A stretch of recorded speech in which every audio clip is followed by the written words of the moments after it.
The misfit economy in many ways is actually the mainstream economy. So around the world in some countries, over 70% of the economies are misfit, are informal black market economies. And if you do look at the size of those economies, it's over $10 trillion.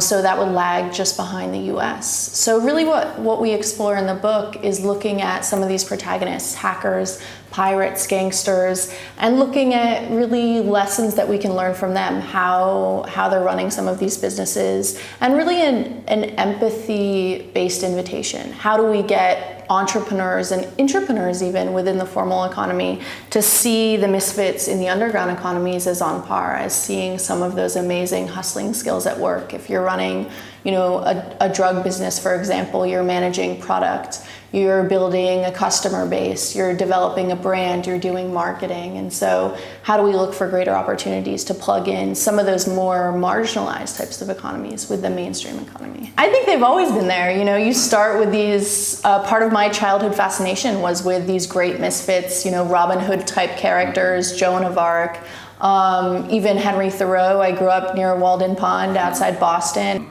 One of the best conferences I went to was on 19th century America and misfit type protagonists. So learning about smugglers and people running contraband businesses. And it was just incredible to see how ripe criminal activity was during that time, and also how important it was to the US's history of industrial revolution. So for example, copycat innovators were, alive and well, and it was IP pirates who stole patents from, European countries that commercialized them in the US illegally, that actually allowed US industry to evolve as rapidly as it did.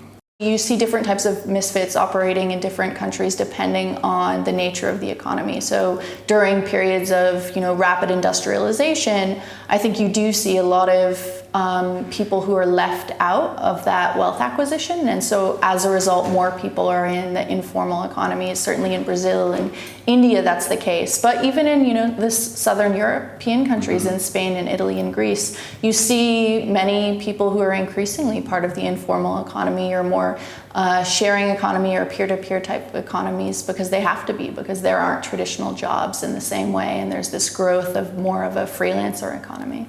I spent a lot of time working with people who felt like rebels, corporate rebels within these huge multinational Fortune 500 companies. There was a great guy who I spoke to who did a lot of work at Ford, getting the company to think more seriously about human rights practices, about mobility solutions beyond just automobile manufacturing.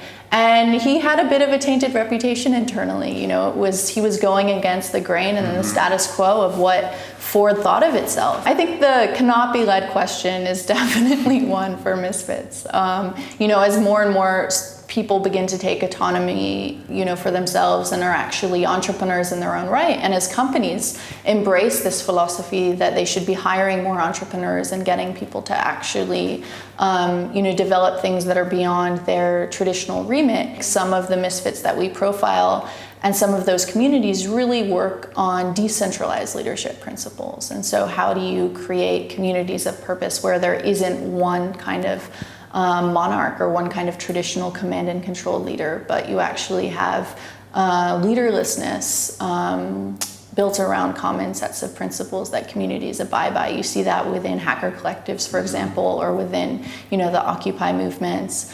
We hacked our book covers and had street artists graffiti them and make them. We did a limited edition run of those. We sent fake Nigerian spam emails to contacts to get them to spread word out about the book. And then we also had people tagging streets with Misfit Economy signs and things like this. So that's been really fun around, how do we live out some of the principles of the book in the actual promotion.